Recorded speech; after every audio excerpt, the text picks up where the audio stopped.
and welcome to another Mark Bishop show. And of course, this particular segment, there is nothing like a good book, is there?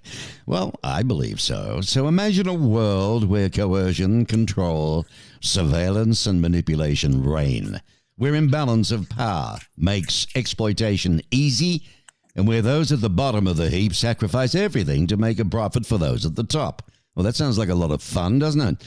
In this episode of Nothing Like a Good Book, M.K. Lever's knockout debut work of fiction, Surviving the Second Tier. It weaves these issues and themes throughout a new fictional dystopia to display the real-world truths that face athletes in the college athletic system. By gee, what a book this is going to stir, I tell you. Welcome, MK. How are you? I'm good. Thank you for that amazing introduction. I appreciate it. Hey, firstly, let's just get it off the top. Why did you write this book? Well, I'm a doctoral candidate at the University of Texas, and my research interest focuses on a lot of the things that you just talked about, the issues within the college sports industry. And a lot of my research is policy focused because so many of these issues that college athletes face really lies in faulty policy. So I would start talking to people about my research, and I would just dive headfirst into a policy book, and their eyes would just kind of glaze over. And so after a little while, I was like, okay, my research is interesting to me, but it's not that interesting to other people, but the issues are really important. And so I recognized this need to package my research in a more interesting way. And so I would start to tell people that the NCAA is a dystopia when they would ask about my research for all of the reasons that you mentioned earlier, the coercion, the control, the surveillance, all of these things that exist in the real world college sports industry also exist in dystopian literature. And so I decided to marry those two things in order to just educate people about these real world problems in a more engaging and interesting way. Well, we're definitely going to get into it. There's no doubt about that. That's what we do on Nothing Like a Good Book. Well, Grady Harp, which a lot of people now know of, Amazon Hall of Fame, he's a top 50 reviewer. 5 stars, he says, and he has this to say: finally a novel that both entertains and informs about the college and university paradigm of recruiting, rewarding, retaining, and career placement of athletes. It's a very impressive debut novel by M.K. Lever, an informed and experienced former Division I runner, providing an exceptional story and encouragement for students to navigate a changing athletic system. You'd be happy with that, wouldn't you? That's one of my favorite reviews. Yeah, especially the whole entertaining and informing part, because that was absolutely the goal of me writing this book. MK, you are a former Division I athlete and PhD candidate, right, at UT Austin. This book has come about with you combining your personal experiences as a college athlete and the weight of your academic research in the areas concerning NCAA rhetoric, discourse, and policy, correct? Correct, yes. Okay, Brad Butler, who's this dude? Well, he's an author, and 5 stars, he says. Why?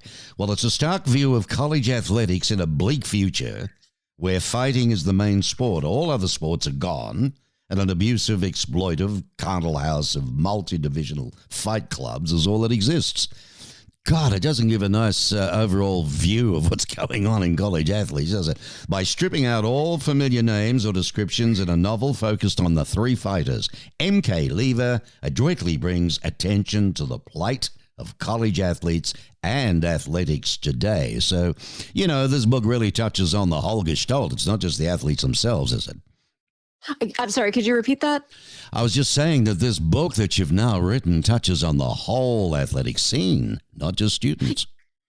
Yes, 100%. It was designed to, educate people about the industry. It was also a very, very, very personal piece of writing as well, because, you mentioned a few minutes ago how, it was based on my personal experiences as well, because I was an athlete who I was actually in an abusive relationship with my coaches, and I didn't realize it until years after I graduated.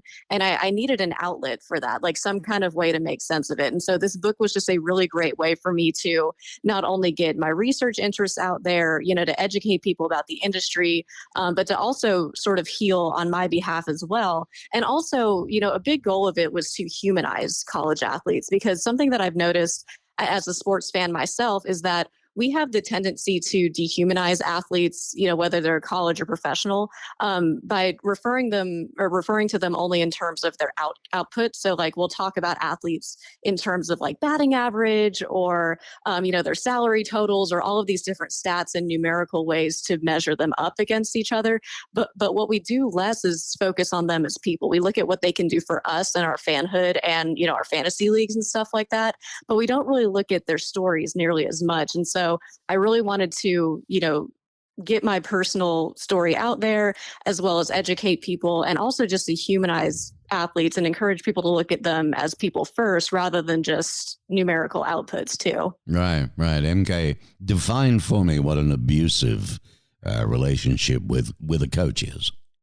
That is a really great question. So a big issue in college sports, and I want to start this off also by saying that not all coaches are bad and not all coaches are abusive. No, obviously not. Of course not. Yeah. But like a huge issue in college sports is you have these massive power imbalances between athletes and coaches. And a lot of this has to do with NCAA scholarship policies. So a lot of people think that athletes get guaranteed 4-year full ride scholarships. But the reality is that most college athletes don't have full rides, and most of these scholarships are very easily revocable for a variety of different reasons. So a coach holds a lot of power over a college athlete, just in terms of, their scholarship status. And for athletes who want to go pro, it can also, their relationship with their coach can also affect their draft status and things like that, and even career opportunities. And so what my coaches at least did to me is they would threaten to pull my scholarships. When I got injured and didn't want to train through an injury, they would remind me of my scholarship, or they would say, Katie, you made a commitment to the team. You can't back out on that. You're being selfish and you just need to toughen up. So for me personally, it was a lot of mind games that were going on between me and my coaches. And so it was this very subtle form of manipulation that at the time, I didn't realize there was anything wrong with it. I thought this is just a part of being an athlete. Like I just had to be tough. I have to constantly earn my scholarship, and I signed up for this, so I shouldn't complain. Right. But it wasn't until I moved to Austin that I met some people who researched domestic violence in the interpersonal communication department, and they were talking about all these different factors of interpersonal violence. And I was thinking, this sounds really familiar to how like my coaches treated me, but that can't be right because we weren't in like an intimate relationship. But, through talking to them, I realized like, no, abuse can happen over a variety of different contexts. And it happens in college sports a lot more than we'd like to admit. Well, as a graduate student, researching NCAA policy and rhetoric, you began to describe college athletics as a dystopia, and soon found that listeners engaged more with the ideas that you were sharing. And why is surviving the second tier different from other dystopias? I think it's different because it addresses a very specific industry in real time. Because I love dystopias like The Handmaid's Tale in 1984 and The Hunger Games. And I think what makes mine very different is it's not establishing a societal problem. It is in a way, but it's also critiquing a very specific industry. And I think it's critiquing an industry that a lot of people love. And there is this dark side to college sports that I think is becoming more and more exposed. But by and large, people love college sports. I've met very few people who are like, yeah, I don't like college sports. I think that they're just awful. Most of my friends are sports fans to some degree. And so it's this industry that looks very, very glamorous on the outside. But when you look at it from an insider's perspective, you see that, college athletes they're getting injured and they're not getting adequate health care. They're being abused and they have nowhere to go with it. They're struggling with mental health issues and they don't know how to speak up about it. And so they're under all of these constraints. And the coaches are too. The vast majority of coaches who aren't Nick Saban and Dabo Swinney, who have these 10-year, guaranteed contracts, the vast majority of them are just bouncing from school to school trying to establish their careers. So there's a ton of instability and pressure there too. So overall, it's an industry that a lot of people love on the outside and that looks really great from the outside. But when you take a closer look at it, it's not as great as it looks.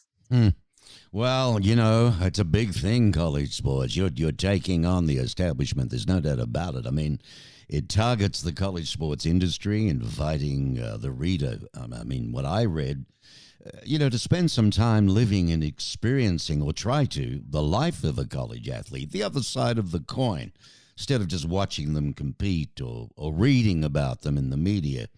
And what I got out of this, MK, was that you really tried to present the real world issues that affect the college athletes today. But in fairness, in an engaging and palatable way. It gives a bigger picture of the issues, beyond just economic exploitation.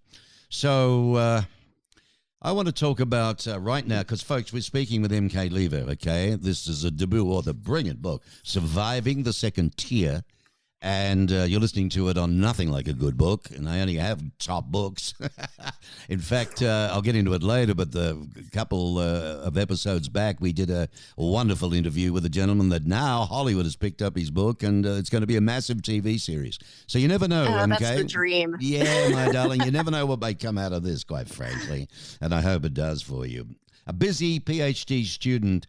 We've talked about the motivation, what made you begin to start writing fiction, draws from the elements of your own experiences as a college athlete.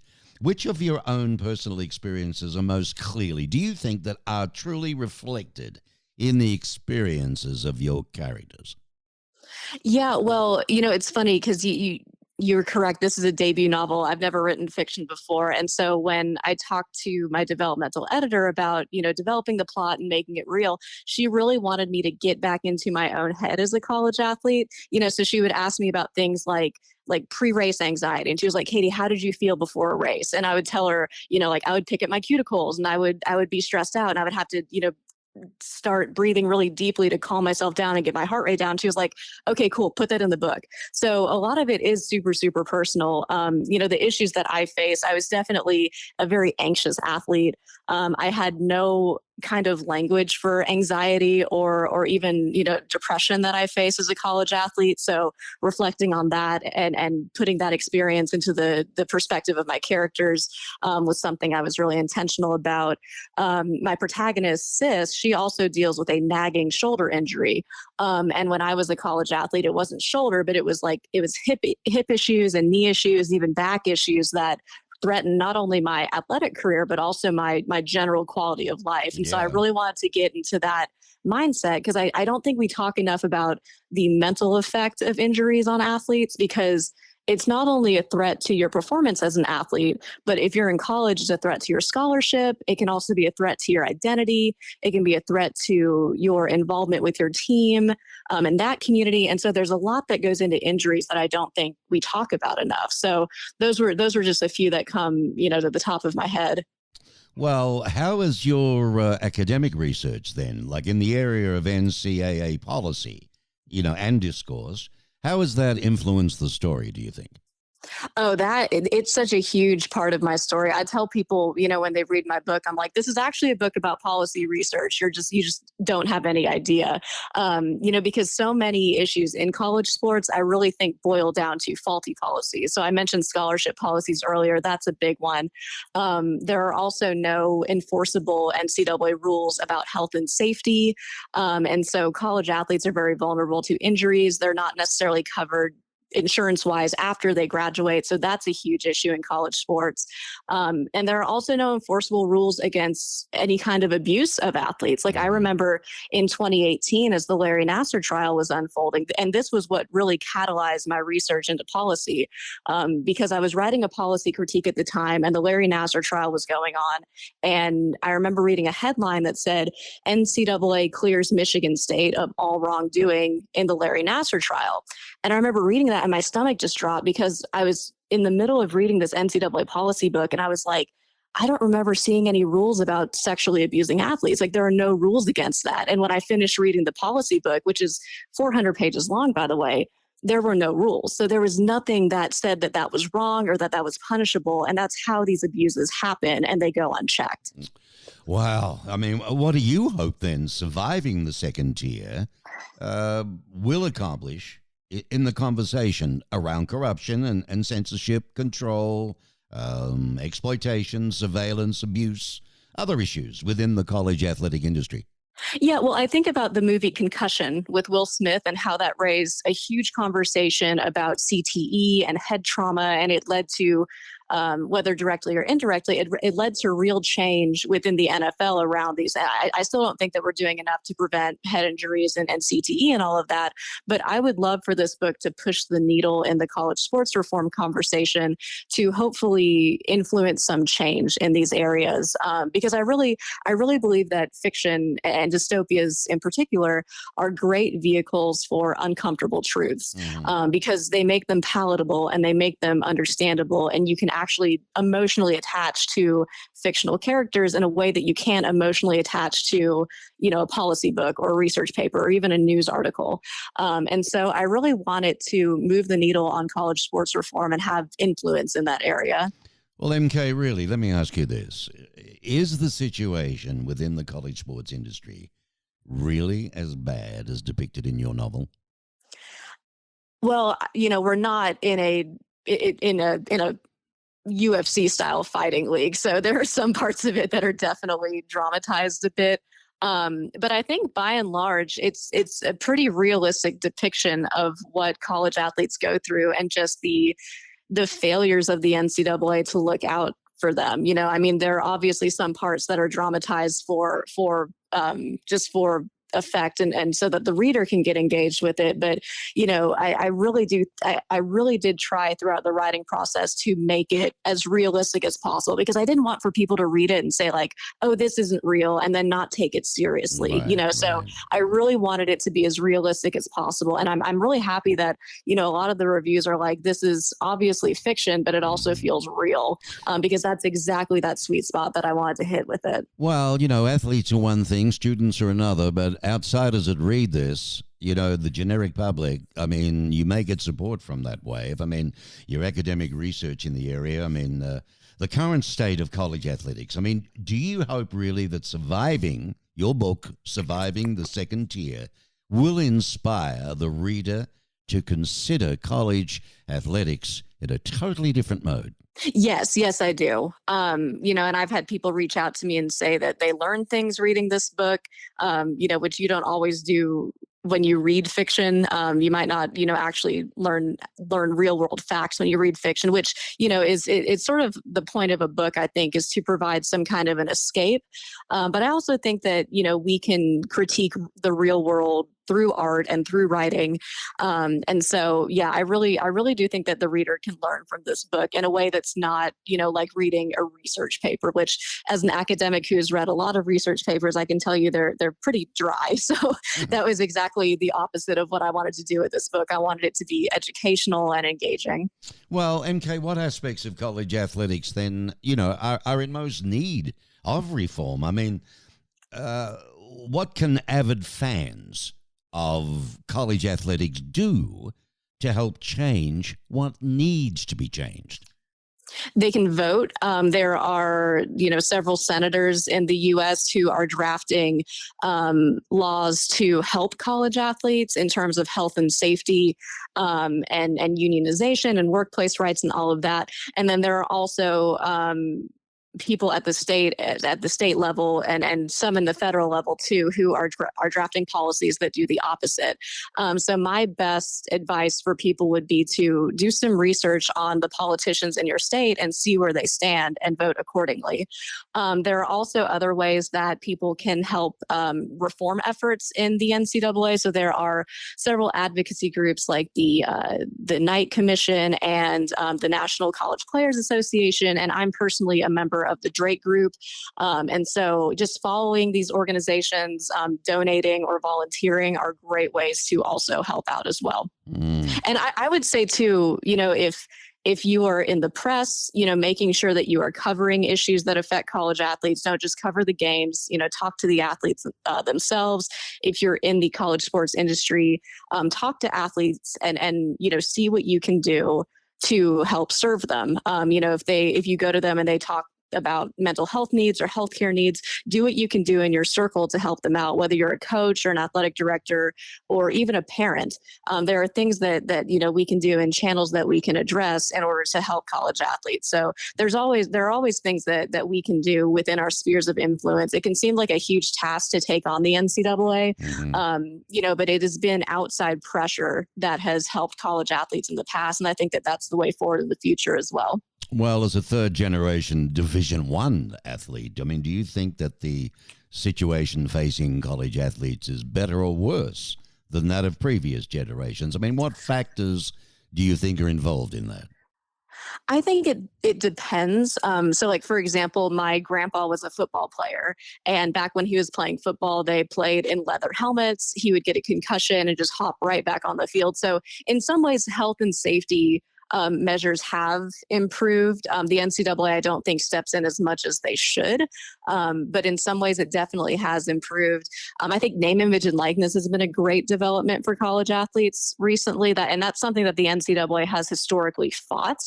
But I also think that with the commercialization of college athletes has come a lot more pressure on college athletes with it. I think that that can also lead to just more power imbalances between athletes and coaches with developments and scholarship policies and things like that.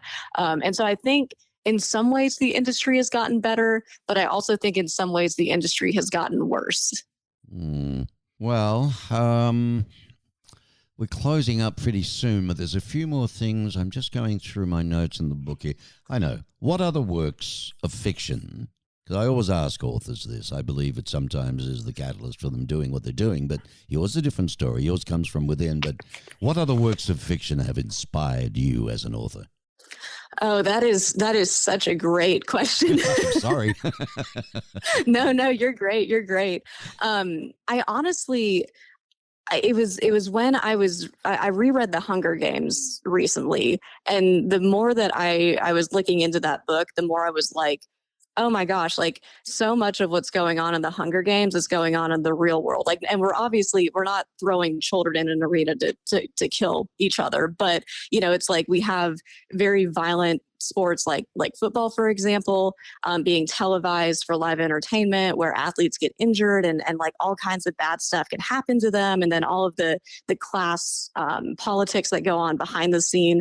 And so that one was definitely a huge inspiration for me. And one of my reviews actually did mention that it's like the Hunger Games meets college sports. I was like, yes, that was like so much of what I wanted to do. Yeah, that was Jessica DeFino, wasn't it? She was the educator and writer. Yeah, I've got that here actually. I will mention that before we go. Oh, cool. Yeah, and she was phenomenal. So yeah, if I had to name one, that would definitely be a huge motivational factor for me. Right. Well, Surviving the Second Tier, it's strongly character driven. The story centers on Sis, a strong but imperfect female protagonist. So what do you hope your readers will see and learn from in her journey and relationships with other characters? Yeah, I wanted to make my characters relatable. And so, a big thing for me was making sure that I was representing athletes well, because when I see a lot of athletes in the media, they're usually portrayed as like dumb jocks or like, cocky but lovable assholes. And like, there is some, I mean, I've known some dumb jocks. I've known some of the stereotypes before, but like the vast majority of athletes that I have known in my personal experience are very complicated, very multifaceted, and like you said, strong and lovable, but also flawed characters. And so that was the big thing for me, was making sure that I was giving athletes the kind of complex and multifaceted representation that they deserve. I also think that it's important to write strong female characters in sports stories, because with a lot of sports stories, they tend to center on male athletes, and you see women as, the supportive wives and mothers, or, the girlfriend in the background who is cheering on her boyfriend to make it to the major leagues, so you don't really see a lot of female-centered sports stories. And so that was also a big thing for me, is making sure that I had the female lead and that she was positioned to be that good character. Do you have any more books in the works? I mean, do you think there could ever possibly be a sequel to Surviving the Second Tier? I actually have very tentatively started on a sequel. It's still in the Word doc phase. Like I haven't done any editing or anything on it. It's kind of just a brain dump at this point. I'm also working on my dissertation right now, and that's about paternalism in college sports and how athletes are controlled and infantilized by language use. And so I'd eventually love to write the nonfiction version and get my dissertation out there in a non-fictional book as well. So those are a couple of things that I could definitely see happening in the future. Well, MK Lever, what's next for your career? I mean, what do you hope to do once you finish your PhD? That is a great question. So I'm currently looking at the academic job market. I like I said, a PhD candidate right now, but I'm also a freelance sports writer on the side. I do a lot of advocacy work and consulting work, and so I have a lot of and creative writing as well. And so I have a lot of interests on the side as well. And what I love about academic jobs is I still have the influence in the classroom where I can teach students and I can do the research that I love. And I also have all these side avenues to get my more creative just my more creative side out with freelancing and creative writing and all of that, and to also make a real tangible change in the college sports reform conversation too. So I love that academia offers me that flexibility and that freedom. Well, when that time comes, you let me know. I'd love to interview you again, okay? Yes, I will. Absolutely. Well, this is one kind of a book, folks. I gotta tell you, it's emotionally striking, multifaceted narrative of manipulation and control that is both chilling and revealing. Surviving the Second Tier. It's a valuable contribution to current conversations around the abuse, control, and exploitation of college athletes. Okay? And, MK Lever has given us a knockout work of fiction. And athletics meets the Hunger Games. This is the Jessica Tofino reference I made before. Educator and a writer. She gives it 5 stars. And if you like the Hunger Games, you're going to love this thing. Okay? All right. MK Lever, it's been an absolute pleasure speaking with you. I wish you all the best in the world with Surviving the Second Tier. Where can my listeners buy it? Yeah, so they can find it on Amazon. If you just look up Surviving the Second Tier, it pops right up. You can also go to my social media channels. I'm on Twitter and Instagram, and the handle is Lever Fever. And the purchase link to my book is in both of those bios. Fabulous. All the very, very best, my dear. Of course, this conversation, ladies and gentlemen, as you know, is on markbishopmedia.com. It's right there on Nothing Like a Good Book in that particular series, and you can listen to it over and over if you'd like to. But get the book. It's worthwhile. Thanks, MK. Good luck. We'll talk to you in the future. Thank you, Mark. I appreciate it.